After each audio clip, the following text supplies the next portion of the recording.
Hello ನಮಸ್ತೆ. ನಾನು ನಿಮ್ಮ ಐಶ್ವರ್ಯ. ನೀವು ಯಾವಾಗಲೂ ಪ್ರೋಟೀನ್ ರಿಚ್ ಇರೋ ಫುಡ್ಸ್ನ ತಿನ್ಬೇಕಂತ ಅಂದ್ಕೊಳ್ತೀರಾ.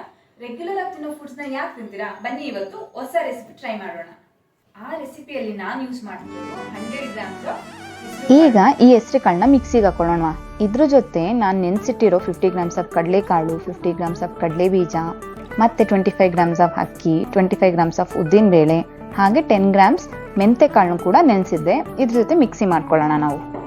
ಇದೆಲ್ಲ ಹಾಕೋದ್ರಿಂದ ಫೈಬರ್ ಅಪ್ರಾಕ್ಸಿಮೇಟ್ಲಿ 25 ಗ್ರಾಮ್ಸ್ ಇರುತ್ತೆ. ಇದರಲ್ಲಿ ಗುಡ್ ಫ್ಯಾಟ್ 45 ಗ್ರಾಮ್ಸ್ ಇರುತ್ತೆ. ಕಾರ್ಬೋಹೈಡ್ರೇಟ್ಸ್ ಅಪ್ರಾಕ್ಸಿಮೇಟ್ಲಿ 90 ಗ್ರಾಮ್ಸ್ ಇರುತ್ತೆ. ಹಾಗೆ ಪ್ರೋಟೀನ್ ಅಪ್ರಾಕ್ಸಿಮೇಟ್ಲಿ 50 ಗ್ರಾಮ್ಸ್ ಇರುತ್ತೆ. ಇದೆಲ್ಲ ಸೇರಿಸಿ 1000 ಕ್ಯಾಲರೀಸ್ ಆಗುತ್ತೆ. ನಾನೀಗ ಈ ದೋಸೆಗೆ ಚಟ್ನಿ ರೆಡಿ ಮಾಡ್ಕೊಳ್ತಾ ಇದ್ದೀನಿ. ಹಾಗೆ ಆಲೂಗಡ್ಡೆ ಪಲ್ಯ ರೆಡಿ ಮಾಡ್ಕೊಳ್ತಾ ಇದ್ದೀನಿ. ಅದಕ್ಕೆ ಬೇಕಾಗಿರೋ ಇಂಗ್ರೀಡಿಯೆಂಟ್ಸ್ ಇದು. ಈ ಪಲ್ಯಕ್ಕೆ 1/2 ಟೇಬಲ್ ಸ್ಪೂನ್ ಆಯಿಲ್ ಯೂಸ್ ಮಾಡಿದ್ದೀನಿ, ಬಿಕಾಸ್ ಕಡಿಮೆ ಕ್ಯಾಲರೀಸ್ ಇರುತ್ತೆ 1/2 ಟೇಬಲ್ ಸ್ಪೂನಲ್ಲಿ. ದೋಸೆ ಹಿಟ್ಟು ಚೆನ್ನಾಗಿ ಉಬ್ಬಿದೆ, ಹಾಗೆ ನೀಟಾಗಿ ತಿರುಗಿಸ್ಕೊಳ್ಳಿ. ಈಗ ಒಂದು ದೋಸೆಯಲ್ಲಿ ಪ್ರೋಟೀನ್ ಎಷ್ಟಿರುತ್ತೆ ಅಂತಂದರೆ 5.5 ಗ್ರಾಮ್ಸ್ ಇರುತ್ತೆ. ಹಾಗೆ ಕಾರ್ಬೋಹೈಡ್ರೇಟ್ಸ್ 14 ಗ್ರಾಮ್ಸ್ ಇರುತ್ತೆ. ಫ್ಯಾಟ್ 3 ಗ್ರಾಮ್ಸ್ ಆ್ಯಂಡ್ ಫೈಬರ್ ಕೂಡ 3 ಗ್ರಾಮ್ಸ್ ಇರುತ್ತೆ.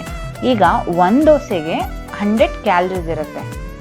ದೋಸೆ ಹಿಟ್ಟಿಗೆ ಈಗ ಸ್ವಲ್ಪ ಉಪ್ಪು ಹಾಕಿ, ಹಾಗೆ ಹೆಂಚು ಕಾದಿದ್ಮೇಲೆ ಸ್ವಲ್ಪ ನೀರು ಹಾಕಿ ದೋಸೆ ತಳ ಹಿಡಿಯೋಲ್ಲ.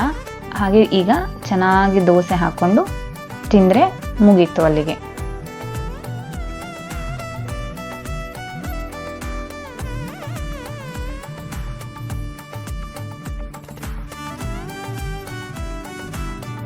ಈಗ ದೋಸೆ ತುಂಬ ಚೆನ್ನಾಗಿ ಬಂದಿದೆ. ಇದು ಗರಿ ಆಗಿದೆ.